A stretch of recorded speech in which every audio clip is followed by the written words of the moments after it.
Lamborn. Thank you, Mr. Chairman. General Kurilla, and thank you all for being here today. General, you spoke eloquently about Iran using its proxies in your AOR. Many of us believe that Iran will continue to use its proxies to attack us, our allies, and our friends, unless and until we take direct and forceful action against Iran.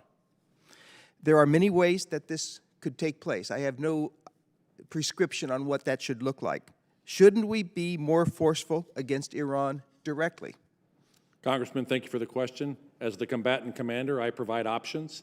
Those include everything from cyber to kinetic, and identify the risks associated with those options. And then the policymakers and the President make a decision on which options to choose. I would tell you that when we look at actions that we have taken, for instance, in Iraq and Syria, on our last strike that we did, we hit 85 targets. We killed the commander of Kataib Hezbollah, who is responsible for all Kataib Hezbollah inside of Syria. We killed Abu Taqwa, the head of Harakat al-Nujaba, one of the Iranian militia group's operational commanders. And what that did is that caused them to pause, and a period of deterrence has been established in Iraq and Syria. And we're on day 46 right now, but I would tell you all deterrence is temporal. But I do believe there has to be cost imposition on Iran for them to be able to cease their malign behavior. Well, thank you, and I hope, Secretary Wallander, that you take a message back to the White House that we need to show more backbone against Iran. I'm going to shift gears here, General Kurilla, and ask you about directed energy and with the engagements that are coming against the Houthi attacks. Many are arguing, and I would agree, that we are on the wrong side of the cost curve and that the cost per shot is unsustainable. And what's even more important is that we're depleting precision munitions that may be needed in the future for another fight or for ourselves somehow. So what is the utility of directed energy, and why aren't we doing more to use what we do have? I know it's not perfected yet, but it has great capabilities against drones and things like that currently. Why aren't we doing more in the Red Sea? It does, Congressman, and what we also need to look at, not just directed energy, is high-powered microwave to be able to go after drone swarms.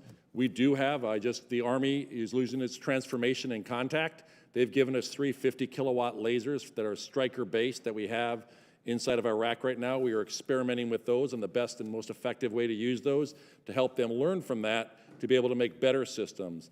I encourage the Navy to employ directed energy systems. I know there is at least one destroyer, the Preble, I believe, that has a 60-kilowatt Helios. We would welcome being able to bring systems in, but directed energy is not the panacea. It'll be part of a layered defense, and we have to be able to get further out with it to be able to bring down these systems when it's only costing $1 a shot, minus acquisition, to be able to do that. But I would tell you what's worse than shooting $1 million missile at a $20,000 drone is that $20,000 drone hitting a $2 billion ship with 300 sailors on it. And I think our Navy is performing marvelously right now. Well, I think I have to agree with everything that you've just said. Please lean on the Navy to use the Preble, and we can continue to make advances in what we learn operationally under the strain of these attacks, under the stress of the attacks. So I appreciate what you're doing, and I would ask that you really use more of directed energy and high-powered microwaves because there's a capability there that we've been testing but not really using operationally, and we need to start doing that. I'd hate to see a repeat of Tower 22, for instance. Yeah, Congressman, what I tell all the services, give me systems, we will experiment with it. We'll tell you if it works in a real live environment. Fantastic. Thank you so much. Mr. Chairman, I yield back.